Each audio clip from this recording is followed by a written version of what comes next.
কিছু কাজকর্ম করার কারণে আল্লাহ তাআলা এটা গজব হিসেবে আমাদেরকে দিয়েছেন। সম্মানিত উপস্থিতি, আপনারা নিশ্চয়ই অবগত আছেন, শুধু অবগতই না, আপনারা নিজেরাও ভুক্তভোগী। আমাদের এই বৈরী যে আবহাওয়া, যে প্রতিকূল অবস্থা, জনমনে দারুণভাবে আঘাত এনেছে। একবারে শিশু বাচ্চা থেকে বৃদ্ধ পর্যন্ত, যুবক যুবতী, বৃক্ষরাজি, পশু পক্ষী, যত আল্লাহ তাআলার মাখলুকাত আছে, আমাদের বিশেষ করে আমরা যে সমাজে বসবাস করি, আমরা দেখতে পাচ্ছি প্রচণ্ড তাপদাহে জনজীবন অতিষ্ঠ হয়ে উঠছে। মানুষের চলতে ফিরতে খুবই কষ্ট হচ্ছে, অনেক মানুষ অসুস্থ হয়ে যাচ্ছে। বেশ কিছুদিন যাবৎ বৃষ্টি না হওয়ায় এবং প্রচণ্ড তাপদাহে মাটি থেকে শুরু করে গাছপালা পর্যন্ত উত্তাপে একবারে প্রচণ্ডভাবে তাপদাহে পুড়ছে। তো আমরা যারা জ্ঞানবান, চিন্তাশীল, আকলবান, আল্লাহ ভীরু, তাকওয়াবান, পরকালমুখী, আখিরাত কেন্দ্রিক আমরা যারা চিন্তাশীল মানুষ, আমরা এটাকে মনে করি যে নিশ্চয়ই এই যে বৈরী আবহাওয়া, এটা আমাদের জন্য আল্লাহ তাআলার নাখুশ হওয়ার একটা প্রতিফল। আল্লাহ তাআলা যে আমাদের প্রতি বেজার, নাখুশ, আমরা আল্লাহ তাআলার যে ভালো মানুষ হতে পারি নাই, ভালো বান্দা হতে পারি নাই, সেই একটি প্রতিফল আমরা দেখতে পাচ্ছি। আমাদের বাংলাদেশে এরকম তাপ এর আগেও হয়েছে, কিন্তু এবারে তাপদাহটা অনেক বেশি মনে হচ্ছে। আমরা ফেসবুকের মাধ্যমে, ইন্টারনেটের মাধ্যমে দেখলাম যে আমাদের গাজীপুর, এই কাপাসিয়া শ্রীপুরের ওইদিকেও একটা ভিডিওতে আমি দেখলাম যে রাস্তার যে পিচ, এই পিচ গলে যাচ্ছে তাপের কারণে।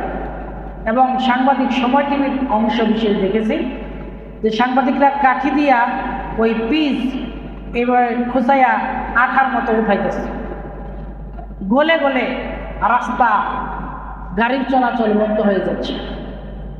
কি পরিমাণ তাপ হলে এই পরিবেশ সৃষ্টি হতে পারে? আমাদের যাদের কাজকর্ম কম, বাসায় আমরা কোনো মতো বাজার করি আর খাই, অবসর তাই, অথবা ভাড়া আছে, ভাড়া উঠায় খাই, এই মানুষগুলো অতটা বেশি বুঝে না। কারণ রোদের মধ্যে গেলে যে পিঠে কেমন তাপ লাগে, গায়ে কি উত্তাপ সৃষ্টি হয়, তেমনটা বোঝা যায় না। যারা মাঠে ঘাটে কাজকর্ম করে তারা কিছুটা বুঝতে পারে যে কি পরিমাণ অস্বস্তি পরিবেশ তৈরি হচ্ছে। সম্মানিত হাজিরিন, তো আমরা যারা, আমি বলেছি আমার ভাষায়, যারা আমরা চিন্তাশীল, একটু প্রকৃতি নিয়ে চিন্তা করি, আখিরাত নিয়ে চিন্তা করি, আল্লাহ নিয়ে চিন্তা করি, আমরা এটাকে মনে করি যে এটা আল্লাহ তাআলার গজব। নিশ্চয়ই এটা কোনো নিয়ামত না, এটা আল্লাহ তাআলা আমাদের প্রতি নাখুশ হয়ে এই পরিবেশ তৈরি করে দিয়েছেন। আল্লাহ তাআলা ইচ্ছা ছাড়াও এটা পরিবেশটা তৈরি হওয়া সম্ভব না। আল্লাহ তাআলা ইচ্ছাই এটা হচ্ছে। তা আল্লাহ তাআলা যখন ইচ্ছা করবেন, আবার আমাদেরকে মুহূর্তের মধ্যে দেখবেন শীতল করে দিচ্ছে, ঠান্ডা করে দিচ্ছে। আমরা রমজান মাসে দেখেছি, আলহামদুলিল্লাহ, রমজানের প্রথম দিক দিয়ে প্রায় 20 রোজার মতো কি আরাম আয়েশে আমরা রমজানগুলো পার করেছি। মনেই হয় না এই রোজা রেখেছি, এত সুন্দর। মাঝে মাঝে বৃষ্টি হয়েছে, রাতের বেলা ঠান্ডা ছিল, কোনো কষ্ট হয়নি। শেষের দিকে একটু কষ্ট হয়েছে, কিন্তু এই যে পরিবেশ, এই পরিবেশটা যারা মনে করছে না, যারা খাও দাও ফুর্তি করো, নো চিন্তা ডো ফুর্তি স্লোগানে বিশ্বাসী, এরা এটাকে কিছুই মনে করতেছে না। এরা নিছক বুকার স্বর্গে বাস করছে। যারা চিন্তাশীল তারা মনে করতেছে এটা গজব, আর ওরা এটাকে প্রাকৃতিক দুর্যোগ বা প্রাকৃতিক একটি বৈরী আবহাওয়া ছাড়া তাদের মনে খুব বেশি রেখাপাত করে নেয়। পাপী অপরাধী যারা, পাপিষ্ঠ যারা, যাদের এই পাপের কারণে আমাদের উপরে এই খরা নেমে আসছে, ওই পাপীগুলোর কানে ওদের চিন্তা শক্তিতে এটা এখনো ঢুকে নাই যে এই কাজগুলো, এই পরিবেশটা সৃষ্টি হয়েছে আমাদের কাজের কারণে, আমাদের অন্যায় অবিচার জুলুম আর গুনাহের কারণে এই পরিবেশ আল্লাহ তাআলা দিয়েছেন। এটা তারা বুঝতেছে না। আমরা অল্প কিছু সংখ্যক মানুষ আজ করতে পারতেছি। এই তাপদাহ শুধুমাত্র পাপের কারণে এবং মানুষের তৈরি করা কিছু কাজকর্ম করার কারণে আল্লাহ তাআলা এটা গজব হিসেবে আমাদেরকে দিয়েছেন। এই রৌদ্রের এই প্রখর তাপ কেন হয়? বিজ্ঞানীদের ভাষায়, আবহাওয়াবিদদের ভাষায়, এগুলা যারা চিন্তা করেন তারা দেখবেন যে গাছপালা কম, এরপরে পানি জলরাশি কম, পানি বাষ্প হয়ে উঠছে না, কম হওয়ার কারণে বাতাসে এই কি কয়টা জলীয় বাষ্পের কণা কমে গেছে, যার কারণে খুব তাপ, শরীর শুকায় যাচ্ছে মনে হচ্ছে। বিভিন্ন ব্যাখ্যা আসছে, এগুলো ব্যাখ্যা, আমি সায়েন্টিফিক ব্যাখ্যাকে অস্বীকার করছি না, কিন্তু এগুলো তৈরি করার পিছনে তো আমরাই দায়ী। আমরা দায়ী না? আজকে গাছ কমে যাচ্ছে, নদী জলাশয় খাল বিল ভরাট হয়ে যাচ্ছে, এই জন্য তো প্রকৃতি দায়ী না, এই জন্য কেনা দায়ী? আমরা মানুষরাই দায়ী। আমাদের দুই হাতের কামাইয়ের এইটা ফসল। গাছপালা বেশি হলে অক্সিজেন আমরা বেশি ভালো পেতাম, জলাশয় বেশি থাকলে এখান থেকে সূর্যের তাপে বাষ্পীয় হয়ে মেঘ আকার ধারণ করত, আল্লাহ তাআলা ইচ্ছায় এটা আবার বৃষ্টি আকারে বর্ষণ হতো। কিন্তু এগুলো না থাকার জন্য যে কারণ, সেটা আমরা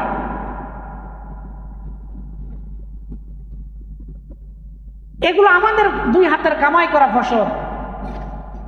অন্যদিকে আমরা আবার পাপের রাজ্যে ডুবে আছি। একদিকে প্রাকৃতিক পরিবেশ ধ্বংস করছি, অন্যদিকে পাপের রাজ্যে আমরা প্রবেশ করছি। পাপে ভরপুর সমাজ, দুই দিক থেকেই আমাদের জন্য কাল হয়ে দাঁড়িয়েছে। সম্মানিত হাজিরিন, আরবের মরুময় প্রান্তরে আজকে দেখা যায় এই যে বৃষ্টি বর্ষণ হচ্ছে, কয়েকদিন আগে দুবাইয়ের যে ইতিহাস আপনারা নিশ্চয়ই দেখেছেন, এটাকে কি মনে করবেন? দুই হাতের কামাই কিছু, আর কিছু আছে পাপের ফসল। মুসলিম বিশ্ব আজকে ইসলাম থেকে অনেক অনেক বেশি দূরে সরে গেছে, অনেক বেশি দূরে সরে গেছে মুসলিম বিশ্ব। আপনি কোন দেশের কথা বলবেন? একেবারে সৌদি আরব থেকে শুরু করে, যেগুলো আমরা সংখ্যাগরিষ্ঠ মুসলমান অধ্যুষিত দেশ, সেগুলোর দিকে তাকান, দেখেন পাপ আর পাপ, আল্লাহ তাআলার সাথে নাফরমানি আর নাফরমানি, নাফরমানি করতে করতে কোন পর্যন্ত গেছে ওনারা এখনো টের পাইতেছে না। আর যত ভালোবাসা সম্পর্ক, দহরম মহরম, গলায় গলায় যাদের সাথে পীড়িত, তারাই হচ্ছে ইসলামের দুশমন। মুসলমানের দুশ্মনী, আর মুসলমানের সাথে অমুসলিমদের সাথে খুব দুস্তি, খুব মহাব্বত। আল্লাহ তাআলাকে ভুলে গিয়ে, কোরআন সুন্নাহকে ভুলে গিয়ে, কালকে একটা ভিডিওতে দেখলাম যে সৌদি আরব, যেই দেশকে আমরা অন্তর দিয়ে মহাব্বত করি নবী মুহাম্মদ সাল্লাল্লাহু আলাইহি সাল্লামের কারণে, মক্কা মদিনার কারণে, সেই দেশে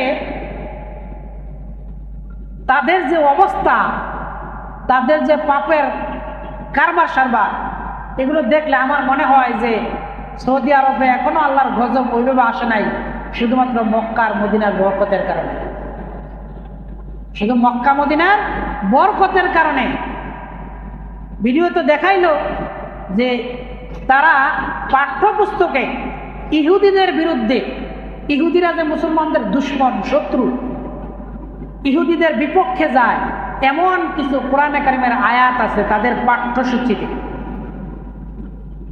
এই পাঠ্যসূচি থেকে ইহুদি বিদ্বেষমূলক, ইহুদিদের বিরুদ্ধে আল্লাহ যে আয়াতগুলো নাজিল করেছেন ওগুলো তারা ছাঁটাই করে বাদ দিয়ে দিচ্ছে। নাউজুবিল্লাহ বলবেন না? কোরআনের আয়াত ইহুদিদেরকে খুশি করার জন্য এগুলো পাঠ্যসূচি থেকে বাদ দিয়ে দিচ্ছে। এটা কোন দেশ?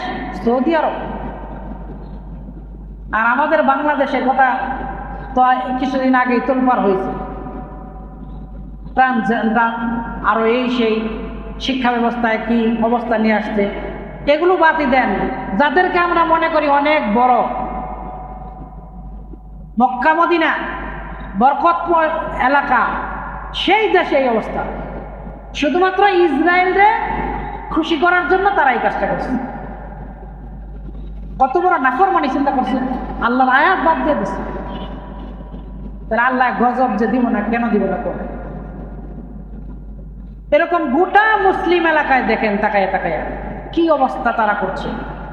আর তারা মানে আমরাও এটার সাথে জড়িত কোনো না কোনো ভাবে। আমরাও জড়িত, নামাজ পড়ি ঠিক আছে, রোজাও রাখছি ঠিক আছে, সব ঠিক আছে, কিন্তু আমাদের যে মূল শিক্ষা, মূল স্পিরিট, এর থেকে আমরা অনেক দূরে আছি। ইসলামের কথা বললে যদি যে কোনো ব্যক্তিকে আপনি জিজ্ঞেস করবেন, হিন্দু ছাড়া, অনেক হিন্দুরাও যারা কোরআন বুঝে, যে কোরআনে আসলে ভালো ভালো কথা, কিছু হিন্দু আছে তারাও কোরআনকে ভালোবাসে। ব্যক্তিগতভাবে আমি কথা বলে দেখেছি, মুখের কথা না অন্তরের কথা আল্লাহ জানে, বলে যে কোরআনের আসলে আয়াতগুলো ভালো।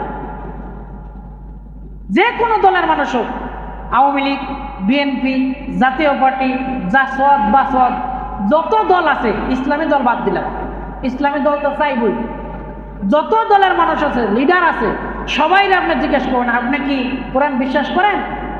কি বিশ্বাস করি না মানে এই প্রশ্ন? তার মানে কি সন্দেহ করো নাকি?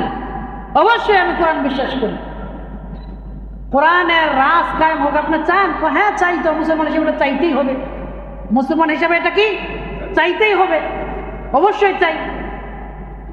সবাই এক কথা উত্তর দিব, হ্যাঁ অবশ্যই কোরআন ভালোবাসি, নবীকে মুহাব্বত করি, আখিরাত বিশ্বাস করি, জান্নাত জাহান্নাম বিশ্বাস করি, আমরা মুসলিম, অবশ্যই বুক ফোলায় কথার জবাব দিই।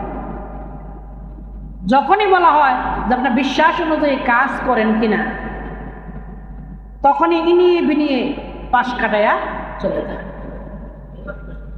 বিশ্বাস করলেই তো হবে না, বিশ্বাসের সাথে ইমানের দিক তিনটা। ইমানের দিক কয়টা? তিনটা। অন্তরে বিশ্বাস করা, মুখে স্বীকৃতি দেওয়া, আর কাজে পরিণত করা। এই তিনটা সমন্বয় হচ্ছে ইমান। এই তিনটাতে একটা কমে গেলে, যদি মুখে বলেন অন্তরে বিশ্বাস না থাকে, মুনাফিক। বাহ্যিক একটা, ভিতরে আর একটা, এটা মুনাফিক না? মুনাফিক ভিতরে আছে, মুখেও আছে, কাজে নাই, এটা হচ্ছে ফাসিক। এটা কি? ফাসিক। তো তিনটাতে একটা ছুটে গেলে আপনার ইমান কি? নষ্ট, ভ্রষ্ট ইমান, পরিপূর্ণ না। তো এই যে আমরা ইমানদার যারা দাবি করছি, আমরা কি এটা নিজের জিজ্ঞেস করছি কখনো যে আমার বিশ্বাসের সাথে, জবানের সাথে, স্বীকৃতির সাথে বাস্তবে ঠিক আছে কিনা? এগুলো কোনো মিল নেই, একবারেই ভ্রান্ত। তো এরকম সব দেশে একই অবস্থা চলছে। আল্লাহ যে এখনো গজব দেয় নাই, একবারে ডুবাইয়া শেষ করে দেয় নাই, এটা আল্লাহর দয়া, আল্লাহর মেহেরবানি। রাসূল সাল্লাল্লাহু আলাইহি ওয়াসাল্লাম দোয়া করেছিলেন যে আমার উম্মতকে একবার আল্লাহ আপনি হালাক করে দিয়েন না, একবারে ধ্বংস করে দিয়েন না। আল্লাহ রাসূলের দোয়ার কারণে এখনো ভিন্ন ভিন্ন ভাবে আল্লাহ তাআলা আমাদেরকে প্রাকৃতিক দুর্যোগ দিয়া, আল্লাহ যে মহা শক্তিশালী, এটা জ্ঞানবানদেরকে বুঝান, জ্ঞানীরা কিছুটা বুঝে, কিন্তু অধিকাংশ মানুষ যারা দুনিয়ামুখী, ক্ষমতামুখী, দুনিয়ার শাশ্বজ্যে পাগল, ওনারা এটা কিছুই মনেই করে না, কিচ্ছু মনে করে না। এটা এমনি এমনি এরকম ব্যবসা। সম্মানিত হাজরিন, আমি এগুলো ভূমিকা বলছি। বুঝার জন্য, আপনাদের জ্ঞানের চোখ খোলার জন্য, যে যত গঠন করছে সব আমাদের দুই হাতের কামাই। এটা আল্লাহর কথা। আল্লাহ কোরআনে বলছেন, জহারাল ফাসাদু ফিল বাররি ওয়াল বাহরি বিমা কাসাবাত আইদিন নাস। জলে স্থলে যত বিপর্যয়, জলে স্থলে যত বিপর্যয় সব মানুষের দুই হাতের কামাই। কোরআনের আয়াত, জহারাল ফাসাদু ফিল বাররি ওয়াল বাহরি, জমিনে এবং বাহরে, বাহর মানে সাগর, মানে জলরাশি, জমিনে এবং জলরাশিতে যত বিপর্যয় ঘটে, বিমা কাসাবাত আইদিন নাস, সব মানুষের অর্জন করা। আল্লাহর কথা এটা। আল্লাহ চায় না মানুষকে কষ্ট দিতে। যখনই মানুষ আল্লাহ তাআলার অবাধ্য হয়, অবাধ্য হতে হতে একবার সীমারেখা অতিক্রম করে ফেলে, তখন আল্লাহ তাআলা একটু করে নাড়া দিয়া বোঝায়, ঠিক হয়ে যা, ভালো হয়ে যা, সংশোধন হয়ে যা, তা না হলে কিন্তু একবারে দাবাই দিন। আল্লাহ একটু সতর্ক করেন। কিন্তু আমরা তো বধির, বুবা, কানা। আমাদের অন্তর আছে, যে অন্তর দিয়ে আমরা চিন্তা করি না, চোখ আছে, আমরা চোখ দিয়ে দেখি না, জ্ঞান আছে, জ্ঞান দিয়ে আমরা ভাবি না। আমরা এই জাতীয়, যার কারণে আল্লাহর এই সিগন্যালগুলো আমরা বুঝি না যে এটা কিসের আলামত। এই যে তাপদাহ, এই তাপদাহ থেকে বাঁচার জন্য আমরা কি করেছি? ইদানিং দেখতেছি কিছু সচেতন মানুষ এতদিন ভাবতে ভাবতে যেমন বৃষ্টি হবো হবো, বাপ বাপ, দেখা যায় হয় না, তখন চিন্তা করেছে যে না, এটা তো গজব, কি করা দরকার? তাহলে আল্লাহ রাসূলের সুন্নাত অনুযায়ী সালাতুল ইস্তিসকা আদায় করা দরকার। দেখা যায় আলহামদুলিল্লাহ কিছু কিছু জায়গায় মানুষেরা সালাতুল ইস্তিসকা আদায় করছে। মিল্লাতে হয়েছে, দেখেছি। বাংলাদেশ জামাত ইসলামের উদ্যোগে 2 দিন ব্যাপী সালাতুল ইস্তিসকা আদায়ের ডাক দিয়েছে। বিভিন্ন মাদ্রাসায় হচ্ছে। এরপরে এই যে দোয়া করছে, কান্নাকাটি করছে, হাত উঁচু করে খোলা ময়দানে সালাতুল ইস্তিসকা আদায় করে। আমরা ছোটকালে ছাত্র জীবনে দেখেছি যে এরকম মাঝে মাঝে বৃষ্টি না হওয়ার কারণে ফসল মরে যেত, তখন সালাতুল ইস্তিসকা ডাক দিত, ইস্তিসকা আদায় করতো। আমার ছোটকালে একটা দৃশ্য মনে আছে যে মাঠে সালাত আদায় করে বাড়িতে পৌঁছতে পারি নাই, এই দিক দিয়া কালো মেঘ হইয়া ধুমধুমায় বাসায় যাওয়ার আগে বৃষ্টি। সুবহানাল্লাহ। আল্লাহ দোয়া কবুল করেছে। ওই সময় মানুষগুলো ভালো ছিল, পাপ একটু কম ছিল। পাপ কম বলতে প্রকাশ্য পাপাচার যেটা, এটা কম ছিল, গোপনে গোপনে পাপই ছিল। এখন তো ওপেন পাপ করে, প্রকাশ্য পাপ। আর এই পাপকে পাপ মনে করে না, এটা ফ্যাশন মনে করে। এই পাপটাকে কি মনে করে? ফ্যাশন মনে করে, এটাকে আধুনিকতা মনে করে। পাপ কাজরে আর পাপ মনে হয় না, এটা সাধারণ কিছু মনে করা হয়। ভাবেই না যেটা পাপের কাজ, লজ্জা শরম কিচ্ছু নাই। পাপকে যারা পাপ মনে করে না, তারা কুফরি করে। আপনি খারাপ কাজ করেছেন, এই খারাপটাকে যদি খারাপ মনে করেন, ধারণা করেন যেটা অন্যায় হচ্ছে, তাইলে বোঝা যায় আপনার ঈমান কিছু আছে। আর যখন পাপ করে আপনি পাপরে পাপ মনে করবেন না, এটা সাধারণ কমন কিছু মনে করবেন, তখন বুঝতে হবে যে আপনার ভিতরে কি নাই? ঈমানের ছিটা ফোটাও, ঈমানের ছিটা ফোটাও নেই। আমরা যারা মসজিদে আছি, আমরা নিয়মিত সালাত আদায় করি, কমপক্ষে জুমায় সালাত আদায় করি, আমি বলবো যে তারাও কিছুটা ঈমানের মধ্যে আছেন, একবারেই নিবু নিবু, ব্যক্তি অনুযায়ী কম বেশি হবে। কিন্তু যারা সালাত আদায় করে না, মসজিদের সাথে কোনো সম্পর্ক নাই, নাম শুধু বাপ মায় রাখছে মুসলিম, এই মানুষগুলো কোন টাইপের, কি ধরনের? পাপকে পাপ মনে করে না তারা। ওরা আবার হজও করে মাঝে মাঝে, দেখি মাঝে মাঝে খুব ভালো কথাও বলে। কি আশ্চর্য কথা! আস্তাগফিরুল্লাহ, আস্তাগফিরুল্লাহ। আল্লাহ আমাদেরকে ক্ষমা করুন। সম্মানিত হাজিরিন, এই যে অবস্থা, আল্লাহ তাআলার নিয়ামত আমরা পেয়ে নিয়ামতে আমরা হাবুডুবু খাচ্ছি, কিন্তু নিয়ামত মনে করি না। একদিকে পাপরে পাপ মনে করি না। ভালো করে শোনেন, আমি ভালো করে গুছাই বলতে পারতেছি না, আপনারা বুঝার চেষ্টা করবেন।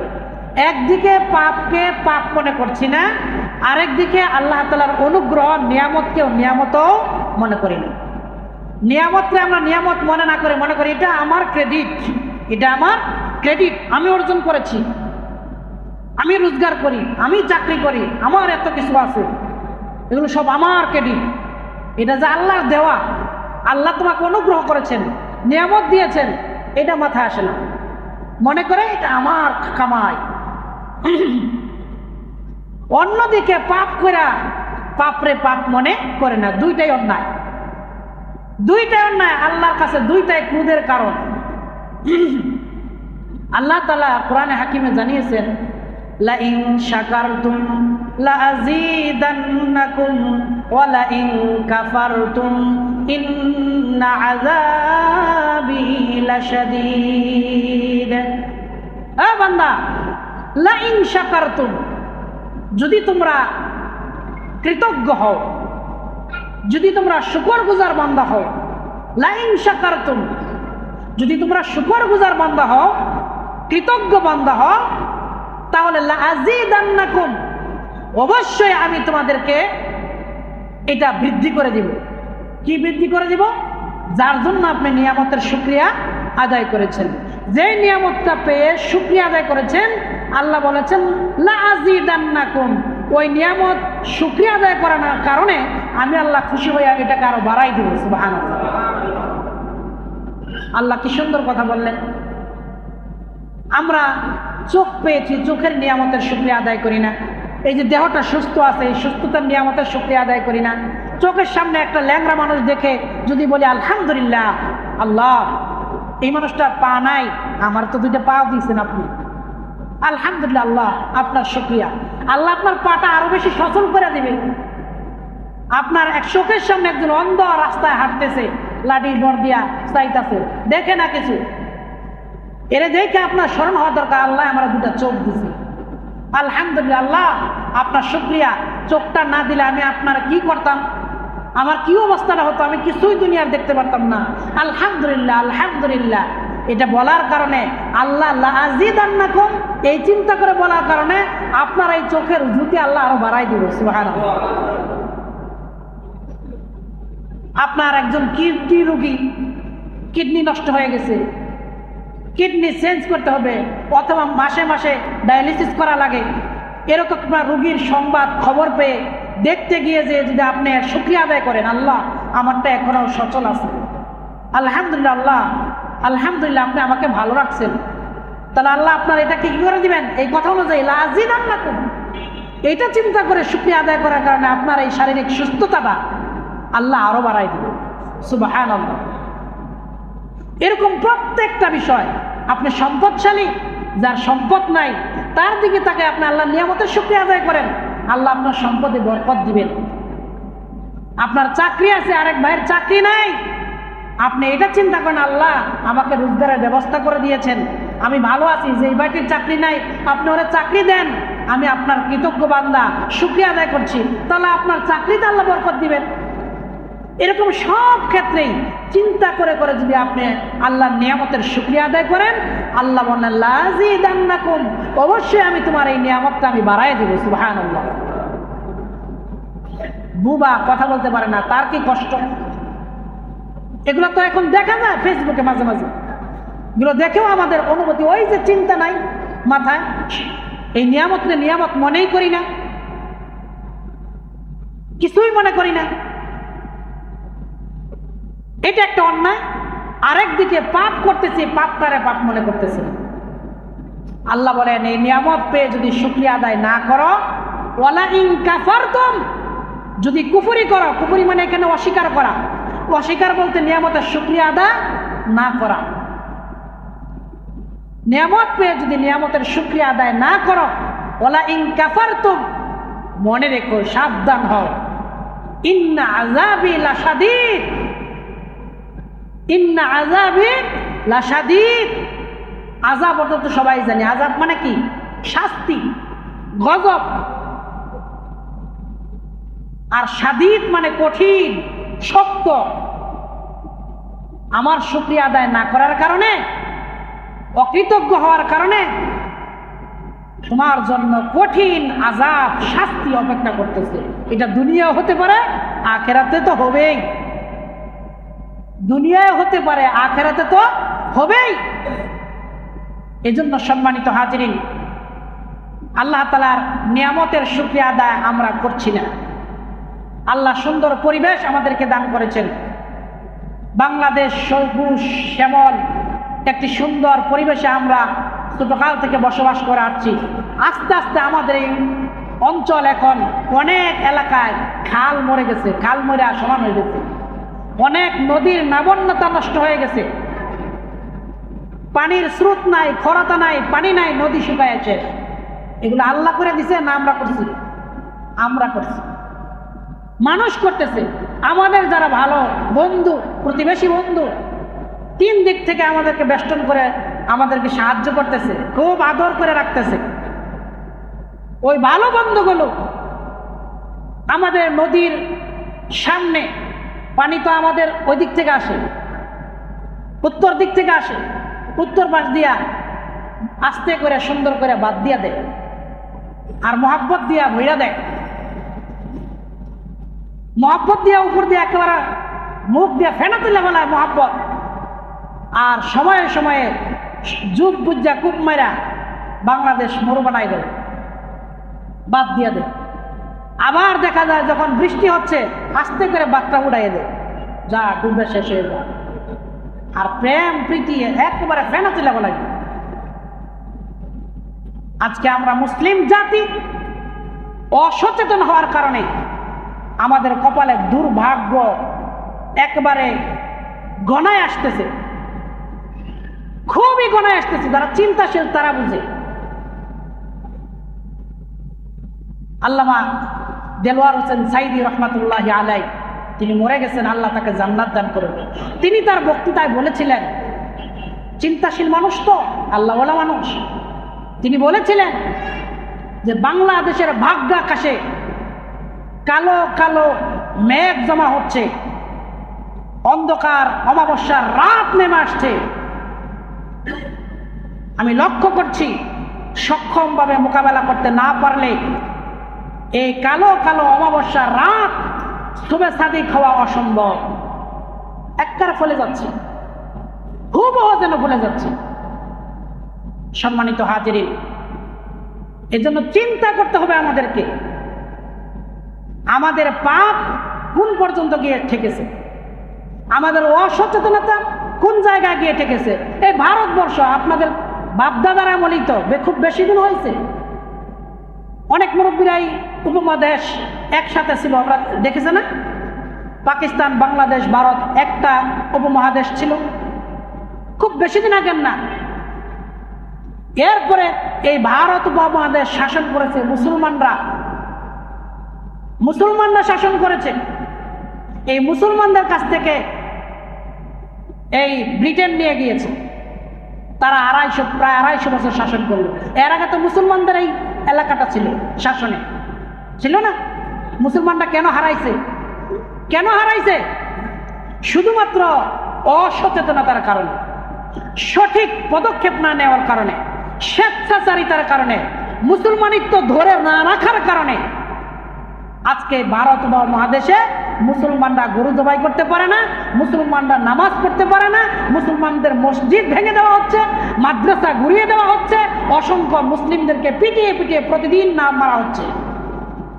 অথচ এই ভূখণ্ডটা ছিল মুসলমানদের পায়ের নিচে, আল্লাহ দিয়েছিলেন। এখান থেকে ছুটে গিয়েছে কেন? শুধুমাত্র ক্ষমতায় বৈশা খাও দাও ফুর্তি করো, ড্যান্স মদ যত আকাম কুকাম আছে মুসলমানিত্ব ভুলে গিয়ে সব তারা করছে। কিছু কিছু ভালো মানুষ ছিল যাদের কারণে এতদিন শাসন করতে পেরেছে, কিন্তু শেষ সময়ে ছুটে গেছে কেন? মুসলমানদের অসচেতনতার কারণে, কোরআন দিয়ে শাসন না করার কারণে, কোরআন প্রতিষ্ঠিত না হওয়ার কারণে। সম্মানিত হাজিরিন, আমাদের এই বাংলাদেশ, আমরা ইতিহাস থেকে যেটা জেনেছি, সত্য মিথ্যা আল্লাহ জানেন, 2 লক্ষ মা বোনের ইজ্জতের বিনিময়ে,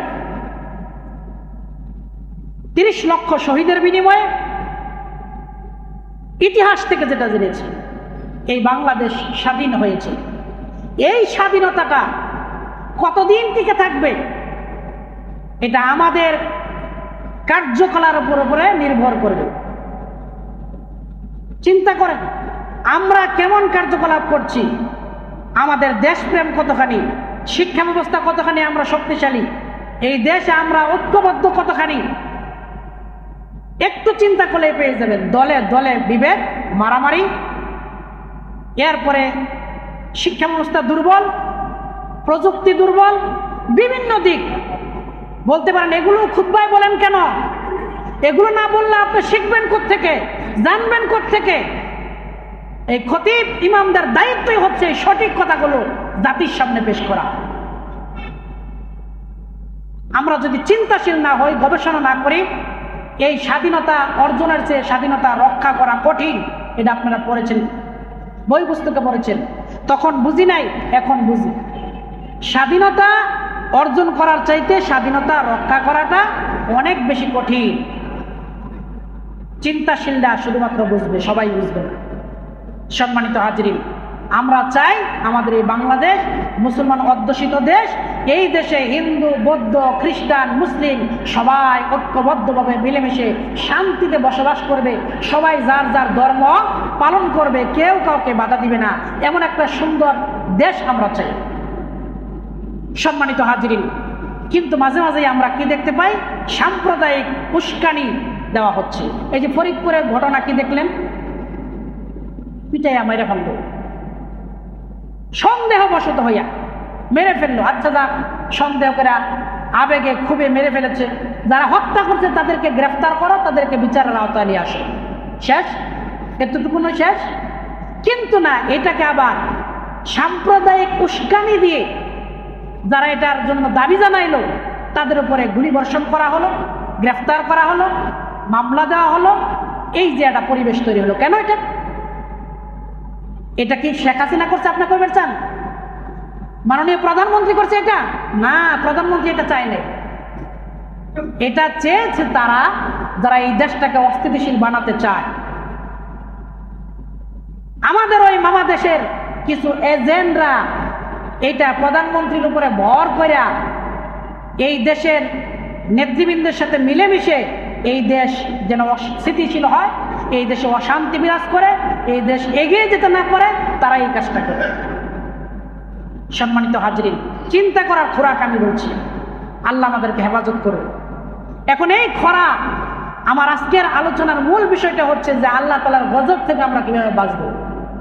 সময় তো কম, আমি একটি হাদিস আপনাদের সামনে উপস্থাপন করি, আমার খুতবা শেষ করব। গুরুত্বপূর্ণ হাদিস, হযরত আব্দুল্লাহ ইবনে উমর রাদিয়াল্লাহু তাআলা আনহু থেকে বর্ণিত একটি হাদিস। হযরত আব্দুল্লাহ ইবনে উমর রাদিয়াল্লাহু তাআলা আনহু তিনি বলেন, রাসূল আকরাম সাল্লাল্লাহু আলাইহি ওয়াসাল্লাম আমাদের দিকে এগিয়ে আসলেন। এগিয়ে এসে যাদের সামনে এগিয়ে আসছেন তারা হচ্ছেন মুহাজির, অর্থাৎ মক্কা থেকে হিজরত করে মদিনায় গিয়েছে মুহাজিরদের একটা ছোট্ট কাফেলা।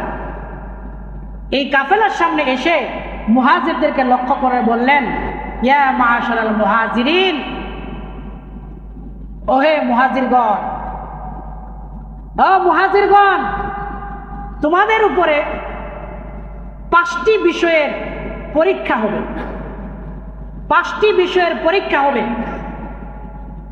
তবে আমি আল্লাহ তাআলার কাছে আশ্রয় প্রার্থনা করি, আল্লাহ যেন তোমাদেরকে এই পরীক্ষার মুখোমুখি না করেন। আল্লাহ রাসূল সাল্লাল্লাহু আলাইহি ওয়াসাল্লাম এটা বলতেছে, এই পরীক্ষার সম্মুখীন যেন তোমরা না হও, আমি আল্লাহর কাছে এটা দোয়া করি। কিন্তু মানুষ পাপ কাজ করতে বেশি ভালোবাসে, পাপ করবে, আর এই পাপ করার কারণে তারা এটার সম্মুখীন হবে।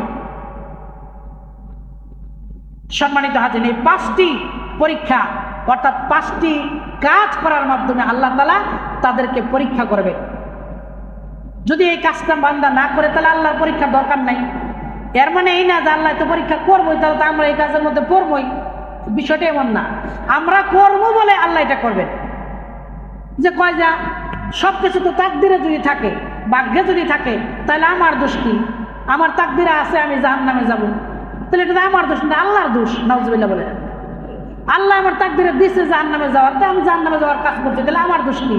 না, তুমি এই কাজটা করবা আল্লাহ আগে থেকে জানে, এই জন্য তোমার কপালে এটা লিখে দিচ্ছে। তাকদীরে কিন্তু প্রকার আছে। তাকদীর কয় প্রকার? 2 প্রকার।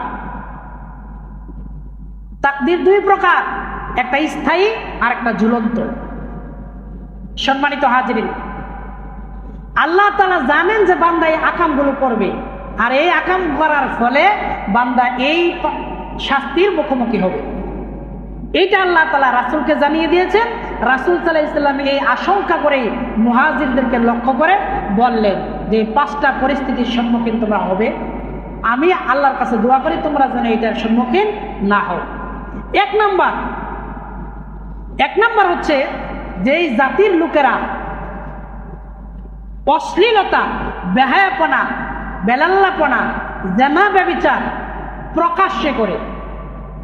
প্রকাশ্যে জেনা ব্যভিচার, অশ্লীলতা, বেহায়াপনা করে সেই জাতির জন্য আল্লাহ তাআলা মহামারী আকারে প্লেগ রোগ দিয়ে, প্লেগ রোগ আছে না একটা রোগের নাম, এই প্লেগ রোগ দিয়ে আল্লাহ তাআলা সেই জাতিকে ও অশ্লীলতা করার কারণে শাস্তি প্রদান করে। আল্লাহ করেন কি জন্য? আমরা এই আকামটা করছি এই জন্য। অশ্লীলতা প্রকাশ্যে চলছে। আজকে দেখেন তো পর্দার কোনো বালাই আছে? কিছু মানুষ ছাড়া অধিকাংশ 90% মানুষ বেপর্দা। পুরুষ নারী সবাই। পর্দা শুধু নারীদের জন্য না, পর্দা পুরুষের জন্য। ইয়াং ছেলে, যুবক এরকম দেহ বডি, হুন্ডা চালায়, হাফ প্যান্ট বিন্দা, রান বাড়ি করে। তোর লজ্জা শরম আছে? যুবক পোলা বিয়ের বয়স হয়েছে, সেই ছেলে হুন্ডায় উঠে হাফ প্যান্ট পরে রান বাড়ি করে দিচ্ছে, এরপরে গেঞ্জি পরে রাস্তায় বেরোয়। এই বডি দেখানো প্রকাশ্যে জনসম্মুখে ইসলাম এলাও করে না। পুরুষদের জন্য লজ্জা শরমের মাথা খেয়ে আজকে আমাদের যুবকরা এই কাজটা করতেছে। আর এটা যে পাপ, এটা যে অন্যায়, এটা যে সমাজ গর্হিত কাজ, এটা এই যুবকরা মনে করে, পাপ করে মনে করে, ফ্যাশন মনে করে। ফ্যাশন, স্থিরা প্যান্ট পরো, টাকনোর নিচ দিয়া, জুতার নিচ দিয়া প্যান্ট ঢুকাই দাও, আর উপর দিয়া নামতে গিয়া ডান্ডায় যায় বাজা থাক। লজ্জা শরম কিচ্ছু নাই। বাপ মা এখন বয় বৃদ্ধ হয়ে গেছে, কথা বললেও শুনে না, দমক দিয়া বাইরে 3টা দমক দিয়ে বসায়। তো তুমি কি বুঝবা? এখন এগুলাই চলে। অধিকাংশ ছেলেরা বাপদেরকে ধমক দিয়া দেয়। আলহামদুলিল্লাহ কিছু পরিবার আছে ভালো, যারা ছোটকাল থেকে শিক্ষা দিয়েছে, ওইভাবে মানুষ করে নিয়ন্ত্রণে রেখেছে, তারা বাপ মাকে সেলুট করে, সম্মান করে। কিন্তু 80% পরিবারে বাপ মাকে সন্তানরা মানে না। বাপ একটা বললে ছেলে 2টা কইয়া চুপ করায় দেয়, বাপ অসহায় হইয়া বসে থাকে। কথা কি বাড়াই বলতেছি? লজ্জা নাই, অশ্লীলতায় ভরে গেছে। জেনা ব্যভিচার এখন তো একেবারে কমন বিষয় হয়ে গেছে। প্রেম প্রীতি করতে হবে, ঘুরতে যাইতে হবে, আড্ডা দিতে হবে। মেয়ে কোথায় গেল, ছেলে কোথায় গেল, পরিবার থেকে কোনো খোঁজখবর নাই। পরিবারে বলছে কলেজে যাই গেছে গা পার্কে, আকাম কুকাম কইরা শেষ, এরপরে বাসায় আসছে। প্রকাশ্যে দিবালোকে জোড়ায় বৈশা এই আকাম কাজগুলো করতেছে। কেউ বাধা দেওয়ার সাহস পাচ্ছে না, দাঁড়াইয়া প্রস্রাব করতেছে কেবলার দিকে ফিরা, কিবলামুখী হয়ে দাঁড়াইয়া প্রস্রাব করতেছে। কেউ বাধা দিলে চোখ গরম করে, তোর বাড়ি কই, একটা চর দিয়ে কান ভরে বেড়ে, আমি প্রস্রাব করি তোর কি? এরকম জবাব আছে না? আছে। প্রতিবাদ করার সাহস যারা সচেতন তারা আজকে হারিয়ে ফেলতেছে, এই পরিবেশের দিকে যাচ্ছে। তা আল্লাহ রাসূল যে বললেন, যেই সমাজের মানুষ, যেই দেশের মানুষ প্রকাশ্যে অশ্লীলতা বেহায়াপনা করবে, তাদেরকে আল্লাহ তাআলা প্লেগ রোগ দিবেন। এই প্লেগ রোগের নাম উল্লেখ করেছেন। এরপর আল্লাহ রাসূল সাথে বাড়াই দিয়েছেন, প্লেগ রোগ ছাড়াও এমন কিছু রোগ নতুন আল্লাহ তাআলা দিবেন এই কাজটা করার কারণে, যে রোগগুলো ইতিপূর্বে ওই জনপদের লোকেরা আর দেখে নাই, নামও জানে না। সুবহানাল্লাহ কইবেন না? আরেকবার বলেন নাউজুবিল্লাহ। সুবহানাল্লাহ বললাম এই জন্য যে রাসূল সাল্লাল্লাহু আলাইহি ওয়াসাল্লাম কি কথা এত বছর আগে বলে গেলেন, নতুন নতুন রোগ আসবে, এই নতুন রোগের কথা না বললে তাহলে প্লেগ তো এখন নাই, এখন কম না প্লেগ রোগ, একসময় মহামারী আকার আসতো, তাহলে প্লেগ রোগ নাই। এই যে কয়দিন আগে কি নতুন রোগ কি গেল, কোভিড-19, করোনা ভাইরাস। ইতিহাসে এর পূর্বে এই রোগের নাম মানুষ জানতো? আল্লাহ রাসূলের কথার সাথে মিলছে? নতুন রোগ দিয়া, মহামারী দিয়া আল্লাহ এই জাতিকে শেষ করবেন। সম্মানিত হাজিরিন, সময় কম। এরপরে 2 নম্বর হচ্ছে যেই জাতি ওজনে কম দেয়, ওয়াইলুল লিল মুতাফফিফিন আল্লাযিনা হুম ফি না ওয়াইলুল লিল মুতাফফিফিন 30তম পারা আছে না সূরাটা? এই সূরায় আছে যারা ওজনে নেওয়ার সময় বেশি নেয়, দেওয়ার সময় কম দেয়। আল্লাহ রাসূল এখানে বলেছেন যে জাতি মাপে ওজনে কম দেয় সেই জাতির কাছে দুর্ভিক্ষ আসবে। দুর্ভিক্ষ, এমন দুর্ভিক্ষ আসবে তারা খাদ্য সংকটে ভুগে মরবে। এখন বলতে পারেন এটা এখনো আসে নাই, এখনো কিন্তু ওজনে মানুষ কম দেয়, কিন্তু মহামারী আকারে আসে নাই। সবাই কিন্তু এখন এই কাজটা শুরু করে নেয়, ওজনে কম দেওয়া ভালো। এখন এই যে ডিজিটাল মাপ যুগ আসছে, দেখা যায় সবকিছু। এরপরেও কিছু চুরি চামারি করার চিন্তা মানুষের থাকে, এগুলো সংখ্যায় কম। যখন এটা ব্যাপক আকারে আসবে এই অশ্লীলতার মতো, তখন আল্লাহ তাআলা ওইভাবেই খাদ্য সংকটে মানুষকে ভোগাবে। আল্লাহ রাসূল সাল্লাল্লাহু আলাইহি ওয়াসাল্লাম বললেন সময় কম। এরপরে এটার সাথে আরেকটু যুক্ত করছেন, সেটা হচ্ছে যে যখন এটা বেশি করবে মানুষ, তখন তাদের উপরে এমন শাসক আল্লাহ বসায় দিবেন যেই শাসক ওই জনগোষ্ঠীর উপরে শোষণ করবে। সামনে আসতেছে এটা বাস্তব। 1 নম্বরটা হতে শুরু করেছে। 3 নম্বর হচ্ছে যেই জাতি তার মালের যাকাত দানে কৃপণতা করে, যাকাত দেয় না। যারা যাকাত দেয় না, যাকাত দেওয়া থেকে বিরত থাকে, সেই জাতি প্রতি আল্লাহ তাআলা বৃষ্টি বর্ষণ করা বন্ধ করে দিবেন। বৃষ্টি বর্ষণ করা কি করে দিবেন? বন্ধ করে দিবেন। কাদের জন্য? যারা যাকাত দিলে দানে কৃপণতা করে, যারা যাকাত দেয় না। এখন একটু মিলান তো, আমি যদি বলি এখানে কারা কারা আছেন হাত তোলেন তো, যাকাত দেন, বুঝলেন না? এমনি বলতেছে যাকাত দিয়েছেন কারা কারা, হাত তুলতে গেলে খুবই কম সংখ্যক হাত উঠবে। অথচ যাকাত যারা দিয়েছেন তার চাইতে অধিক সংখ্যক মানুষ যাকাত যাদের ফরজ হয়েছে চিন্তাও করে নেই। যাকাত ফরজ কিন্তু এটা ভাবে নাই, হিসাব করে নাই। আমি কিন্তু এই রমজান মাসে বলছি যে হিসাবটা করে দেখেন হয়েছে কিনা। হিসাবও করে না, যাকাত ফরজ হয়েছে এটা জানেও না। তাহলে এখন সমাজে দেখবেন সুদটা অতিমাত্রায় বেড়ে গেছে আর যাকাতের পরিমাণটা কমে গেছে। যাকাত কমে যাওয়ার কারণে আল্লাহ কি বলছেন, রাসূল কি বলেছেন, যে বৃষ্টি দেওয়া বন্ধ করে দিবেন। বৃষ্টি আগের চেয়ে অনেক কমতেছে। আস্তে আস্তে একবারে দিবেন, আল্লাহ মাঝে মাঝে দিয়া টেস্ট করতেছেন, সচেতন করার চেষ্টা করতেছেন। তোরা সচেতন হস কিনা দেখি। সম্মানিত হাজরিন, এরপরে আল্লাহ রাসূল বললেন যে যাকাত না দেওয়ার কারণে বৃষ্টি তো বন্ধ হইতো, কিন্তু এমন বন্ধ হইতো আর বৃষ্টি হইতো না। কিন্তু আল্লাহ আবার দেন কেন? যে এই সমাজে, এই ভূখণ্ডে প্রাণীকুলরা রয়েছে, নিরীহ প্রাণীকুল, সাপ বিচ্ছু, ব্যাঙ, গরু, ছাগল, হাঁস, মুরগি, পশু পাখি, এদের পানির প্রয়োজনে এরা তারা অন্যায় করে নাই। এদের জন্য আল্লাহ তাআলা দয়া করে বৃষ্টি মাঝে মাঝে দেন। সুবহানাল্লাহ বলবেন না? বন্ধ করলো মানুষের জন্য আর দিল কার জন্য? চতুষ্পদ প্রাণীর জন্য। সুবহানাল্লাহ। 4 নম্বরটা হচ্ছে যে জাতি আল্লাহ ও তার রাসূলের প্রতিশ্রুতি ভঙ্গ করবে সে জাতির উপরেই তাদের বিজাতীয় শত্রু দলকে ক্ষমতাসীন করা হবে। চিন্তার বিষয়। যেই জাতি আল্লাহ এবং আল্লাহ রাসূলের সাথে চুক্তি ভঙ্গ করে, প্রতিশ্রুতি নষ্ট করে, ওই জাতির উপরে আল্লাহ বিজাতীয়দেরকে ক্ষমতায় দিবেন। বিজাতীয় যারা, তারা ক্ষমতায় অধিষ্ঠিত হবে এবং ক্ষমতায় অধিষ্ঠিত হয়ে তারা তাদের সম্পদগুলো কি করবে? ক্রুপ করবে, সম্পদগুলো হরণ করে নেবে এবং তাদের দ্বারা নিষ্পেষিত হবে। এখন দেখেন, মিলাই দেখেন সারা পৃথিবীতে বিজাতীয়রা ক্ষমতায় বেশি না? বিজাতীয়রা ক্ষমতায় বেশি।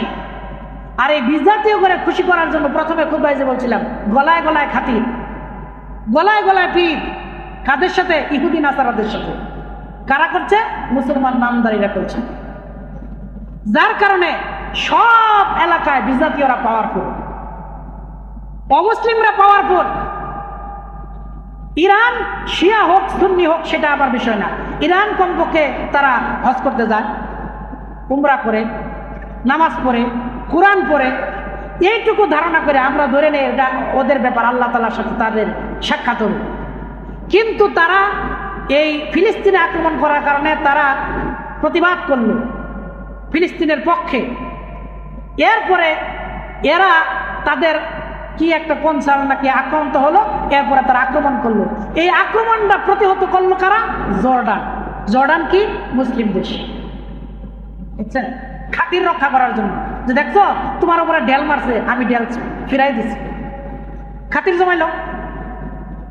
বরঞ্চ দরকার ছিল ইরান হামলা করেছে, সাথে সাথে হিজবুল্লাহ, তারপরে গিয়া ওই ফিলিস্তিনের যে হামাস এবং আশেপাশে যত মুসলিম দেশ আছে একসাথে একটা করে ইডা মারা সবগুলার দাবাই মাটির সাথে মিশাই দেয়। এটা না করে খাতির জমায়, সৌদি আরব খাতির জমায় পাঠ্যপুস্তক থেকে কোরআনের আয়াত মুছে ফেলতেছে শুধু ওদেরকে খুশি করার জন্য। এরপরে দুবাই, যত আকাম কুকামের রাজধানী মনে হয় এটা দুবাই। সারা পৃথিবীর সবচাইতে নোংরা এবং প্রভাবশালী যারা, তারা এই দুবাই গিয়া মজ করে, মজা করে, অশ্লীলতা বেহায়াপনা করে, কৃত্রিমভাবে বৃষ্টি বর্ষণ করার দুঃসাহস দেখাইছে। আল্লাহ কয় দাঁড়া একটু সিস্টেম দেখাই দিই। একবারে ডুবাই দিয়েছে, বিমানগুলো মনে হয় খের ফুটার মতো উড়া যাইতেছে, পানির সাথে বাইসা যাইতেছে খেরের মতো। আল্লাহ দেখাইছে কি নমুনা। আল্লাহর পাওয়ার আছে, আমরা এটা ধারণা করি না, আমরা এটা চিন্তা করি না। সম্মানিত হাজরিন, সময় কমে আর কথা বলছি না। 5 নাম্বারটা হচ্ছে, যে জাতির শাসক গোষ্ঠীর যতক্ষণ পর্যন্ত না আল্লাহর কিতাব অর্থাৎ কোরআন অনুযায়ী দেশ শাসন করবে, ততক্ষণ পর্যন্ত তিনি তাদের মাঝে গৃহ দ্বন্দ্ব অবস্থায় রাখবেন। অর্থাৎ মুসলমান জাতি ক্ষমতায় পাওয়ারফুল মুসলমানরা, কিন্তু কোরআন দিয়ে কি চালায় না? দেশ পরিচালনা করে না। দেখেন কিভাবে মিলে গেছে। মুসলমানরা ক্ষমতায়, বাংলাদেশ কারা চালায়? স্বাধীনতার পর থেকে কোনো অমুসলিমরা দেশ চালাইছে? হয়তো একটু শেয়ার টেয়ারে ছিল 2-4 জন হিন্দু, কিন্তু মূল শক্তিরা তো মুসলমানদের হাতে। রাগ করতেছেন নাকি? স্বাধীনতার পরে মুসলমানদের হাতে বাংলাদেশ কোরআন দিয়া শাসন হয়েছে? হয় নাই। এই জন্য আল্লাহর রাসূলের কথা যে তাহলে তোমাদেরকে দলে দলে ভাগ করে দ্বন্দ্ব লাগাই দেব। আল্লাহ দলে দলে দ্বন্দ্ব লাগছে কি লাগে নাই? এক দল আরেক দলের ছায়াও দেখতে পারে না, বললেও ইন্নালিল্লাহ কইবার চায় না। শুধুমাত্র দল ভিন্ন হওয়ার কারণে, দল ভিন্ন হওয়ার কারণে মারা গেছে ইন্নালিল্লাহ পড়তে সংকোচ বোধ করে। জানাজা তো দূরে থাক। চিন্তা করছেন কত রকমের দ্বন্দ্ব মানসিকভাবে তৈরি। অথচ মুসলমান দাবি করতেছ দল যাই মনে তাই হোক, মারা গেছে সে মুসলমান ভাই হিসেবে ইন্নালিল্লাহ, জানাজা শরীক হওয়া, একটু সমবেদনা জানা, সান্ত্বনা দেওয়া, এটা দায়িত্ব ছিল না? মারা গেছে এটাও সমস্যা। কি পরিমাণ দ্বন্দ্ব দলে দলে লাগাই দিছে, কেন? কোরআনের বিধান চালু না হওয়ার কারণে। সম্মানিত হাজরিন, এই হাদিস থেকে 5টা বিষয়, এই 5টা বিষয় যদি আমরা ভালো করে গবেষণা করি, আরো ভালো করে রিসার্চ করি, তাহলে আমরা এখান থেকে অনেক শিক্ষা গ্রহণ করতে পারবো। এবং এই শিক্ষা অনুযায়ী আমরা যদি নিজেদেরকে সংশোধন করি, এই তাপদাহ থেকে এখন যদি বাঁচতে চাই, তাহলে আমাদেরকে কি করতে হবে? কয়েকটা কাজ করতে হবে। 1 নাম্বার হচ্ছে আল্লাহ তাআলার কাছে ইস্তেগফার করতে হবে। কি করতে হবে? আল্লাহ তাআলার কাছে ইস্তেগফার করতে হবে, মাফ চাইতে হবে, আল্লাহর কাছে কান্নাকাটি করতে হবে, আরো বেশি করে সালাতুল ইস্তিসকা আদায় করতে হবে। এখনো সবাই আদায় করতেছে না। ইস্তিসকা, সালাতুল ইস্তিসকার নামাজ আরো ব্যাপক আকারে করা দরকার। আমাদের তরুণ প্রজন্ম জানুক যে একটা নামাজ আছে, বৃষ্টি বর্ষণের একটা নামাজ আছে, এটা এখনো অনেক প্রজন্ম জানেই না। এরা জানুক, দেখুক, শিখুক। ব্যাপক আকারে সালাতুল ইস্তিসকা আদায় করো, আল্লাহর কাছে ক্ষমা চাও, মাপ চাও, আর আল্লাহর কাছে নিয়ামতের জন্য শুকরিয়া আদায় করো বেশি বেশি করে। তাহলে আল্লাহ তাআলা হয়তো বা রাগ প্রশমিত করে আমাদেরকে আবার রহমতের বর্ষণ দিয়ে আমাদেরকে স্বস্তি দান করবেন। আল্লাহ তাআলা আমাদের সকলকে সহি বুঝ দান করুক। এই তাপদাহ থেকে এবং সকল প্রকার প্রাকৃতিক দুর্যোগ থেকে আমাদের এই সুন্দর দেশটাকে আল্লাহ নিরাপদে রাখুক, সুন্দর রাখুক, সঠিকভাবে পরিচালনা করার তৌফিক দান করুক।